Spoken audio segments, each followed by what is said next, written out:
We often celebrate kindness as a pure and simple virtue, encouraging it in children and admiring it in adults. Yet there's something deeper happening with many of the kindest people we know. If you look closely, you might notice a quiet exhaustion behind their smiles. These are the people who always show up, who never say no, who give endlessly, but often at a hidden cost. Kindness, when driven by fear or the need for approval, can cast a long shadow. It can turn from something beautiful into something quietly destructive. This pattern often begins in childhood. A child learns that putting others first brings praise and affection. Over time, this becomes a survival strategy, a way to feel valued and safe. But as they grow, their identity becomes tangled with what others expect. They become the good one, the helper, the person who never complains. Yet when kindness is forced, it's no longer genuine. It becomes a mask, and masks eventually grow heavy. Think about the endlessly generous people in your life.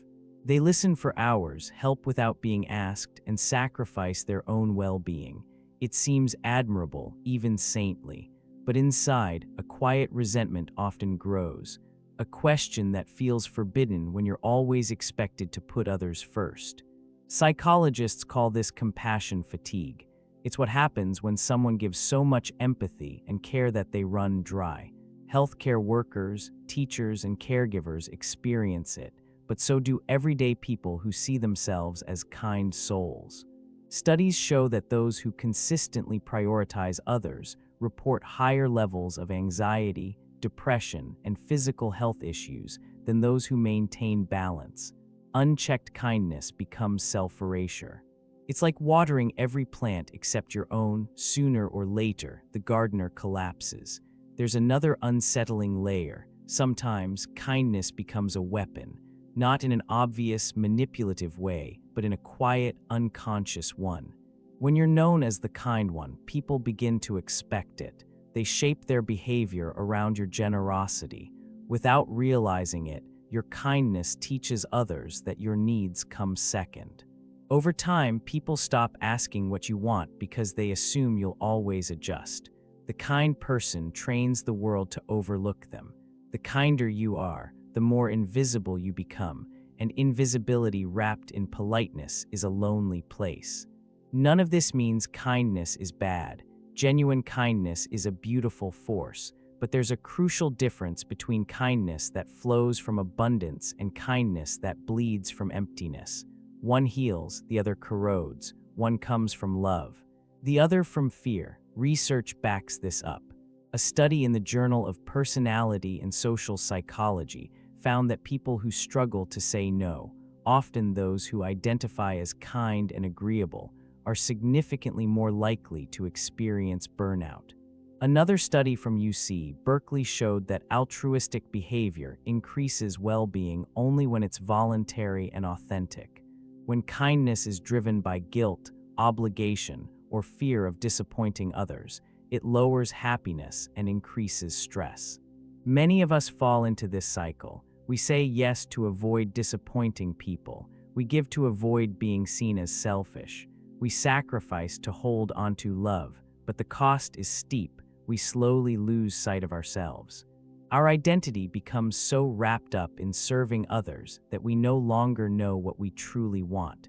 We become strangers to ourselves, and this is where the inner struggle intensifies. Suppressed needs and unexpressed emotions don't just vanish. They gather in the shadows. They may surface as snapping over small things, passive-aggressive comments, or resentment that seeps out in subtle ways. In some cases, years of repressed feelings explode all at once, leaving us shocked at our own reactions. We imagine kindness protects us from darkness, but kindness without honesty creates the perfect conditions for it. Every time we say yes when we mean no, smile when we want to cry, or hold back our truth to keep someone comfortable, we abandon ourselves. And self-abandonment always has consequences. Why do kind people struggle so much with boundaries? Often, it's cultural conditioning. From a young age, many are taught that kindness equals worthiness, that being agreeable is safer than being authentic, that love is earned through giving. Children raised in environments where affection depends on performance or obedience often carry this belief into adulthood. They grow into adults who confuse people-pleasing with kindness. But true kindness doesn't erase the self, it includes the self. If your kindness costs you your mental health, joy, or energy, it's no longer kindness. It's self-neglect disguised as virtue. Neuroscience offers insight here. Our brains have a mirror neuron system that allows us to feel empathy. When we see someone in pain, our brain responds as if we're experiencing it too. This wiring makes kindness feel natural. But mirror neurons don't distinguish between healthy empathy and destructive empathy. If we constantly expose ourselves to others' suffering without boundaries, our brain floods with stress signals. Over time, this leads to chronic stress, immune issues, and emotional exhaustion. Our brains aren't built for endless, boundaryless kindness. They're built for balanced connection. The dark side of kindness isn't that kindness itself is bad. It's that kindness can be twisted by fear, conditioning, and unhealed wounds into something that looks noble on the surface, but slowly consumes us from within. When that happens, what we thought was our greatest strength becomes what breaks us. If you've ever felt this exhaustion, this resentment, this sense of invisibility despite being called kind, you're not alone. You're not broken. This is the natural consequence of a world that rarely teaches us how to balance giving with self-protection. Unexpressed truths eventually demand to be heard. So how do we embrace kindness without letting it destroy us? How do we stay compassionate without becoming martyrs? The answer lies in a simple but uncomfortable truth. Kindness must begin with you, not in a selfish way, but in the recognition that if your kindness doesn't include yourself, it isn't truly kindness, it's performance. And performance eventually collapses.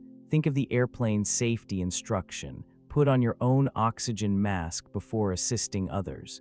It feels counterintuitive, but the logic is clear. If you pass out, you can't help anyone. The same applies to kindness.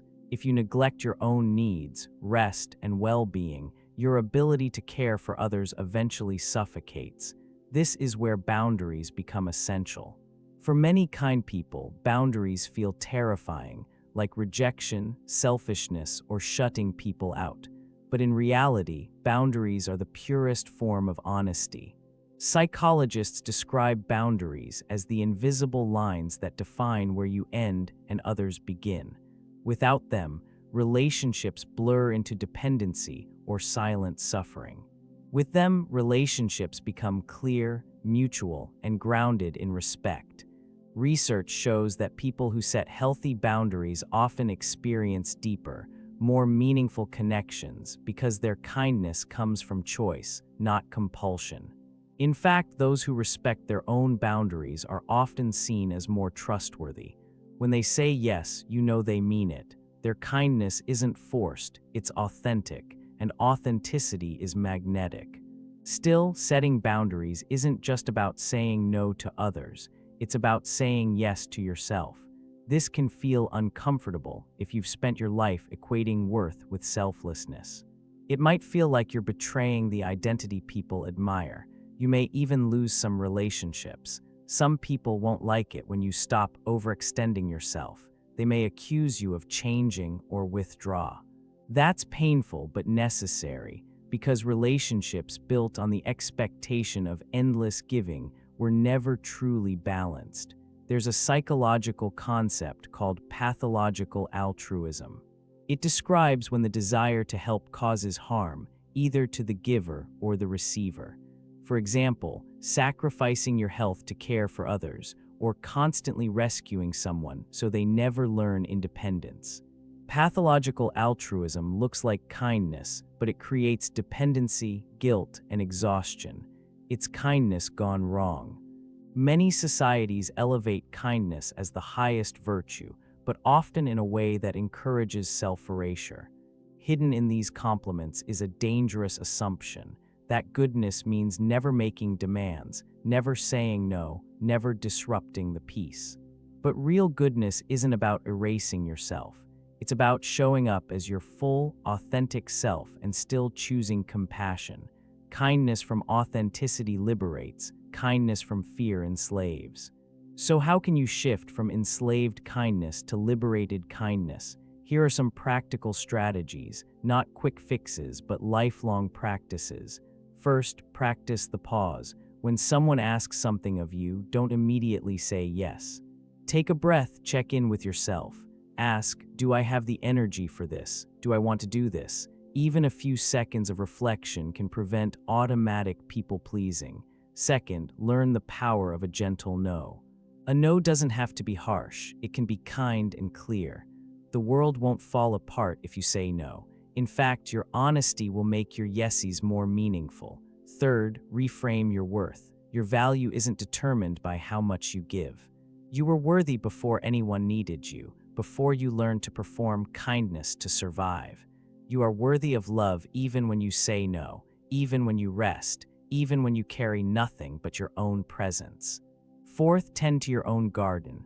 Fill your life with what nourishes you, supportive friendships, creative outlets, moments of stillness. When you live from abundance rather than scarcity, kindness flows naturally. It's not forced or depleting, it becomes a gift, not a transaction. Fifth, allow yourself to feel the harder emotions. Anger, frustration, sadness, these aren't enemies of kindness, they're signals. They tell you when your boundaries are crossed, when your needs are ignored. If you suppress them, they morph into the monster within. But if you acknowledge them, they become guides leading you toward balance. Let's return to the metaphor of masks. For many, kindness has become a lifelong mask, the smile that hides exhaustion, the yes that avoids conflict, the generosity performed to prove worth. Masks are heavy, and the longer you wear them, the harder it is to remember your own face. The real journey isn't to discard kindness, but to remove the mask and let kindness come from the real you, the you that can say yes and no with equal honesty, the you that is kind without disappearing. There's an old saying, if you want to know who you are, notice how you treat yourself when no one is watching. That's where authentic kindness begins, not in others' approval, but in the quiet choices you make for your own well-being. Do you rest when tired? Forgive yourself when you fail. Speak to yourself with compassion. If not, your kindness to others rests on a fragile foundation. Here's the beautiful irony. When you treat yourself with true kindness, your kindness toward others becomes more powerful, not less. It comes from overflow, not depletion. It inspires rather than exhausts. It invites others to rise with you, not lean on you endlessly. The dark side of kindness isn't about rejecting kindness. It's about transforming it from a mask into a mirror, from compulsion into choice, from survival into love. So the next time someone tells you you're kind, pause. Ask yourself, is this kindness coming from fear or freedom, from exhaustion or abundance, from the mask or the real me? The answer will tell you more about yourself than any compliment ever could, because the real monster within kind people isn't their anger, their limits, or their boundaries. It's self-neglect. And once you face it, once you set down the mask, you'll find your kindness doesn't disappear. It grows stronger, clearer, more radiant. It becomes the kind of kindness that doesn't just sustain others, but sustains you too. And perhaps that's the ultimate kindness, to live fully as yourself, without erasing, without performing, without apologizing. To show the world that compassion doesn't mean self-erasure, it means truth. And that's the kindness the world needs most, not endless yesies, not silent suffering, but the courage to love without losing yourself. If this resonated with you, don't keep it to yourself. Share it with someone who might need to hear it. And if you want more insights like this, make sure to subscribe and hit that like button. Your support helps spread these important messages, but sustains you too. And perhaps that's the ultimate kindness. To live fully as yourself, without erasing, without performing, without apologizing. To show the world that compassion doesn't mean self-erasure, it means truth. And that's the kindness the world needs most, not endless yesies, not silent suffering, but the courage to love without losing yourself. If this resonated with you, don't keep it to yourself. Share it with someone who might need to hear it. And if you want more insights like this, make sure to subscribe and hit that like button. Your support helps spread these important messages.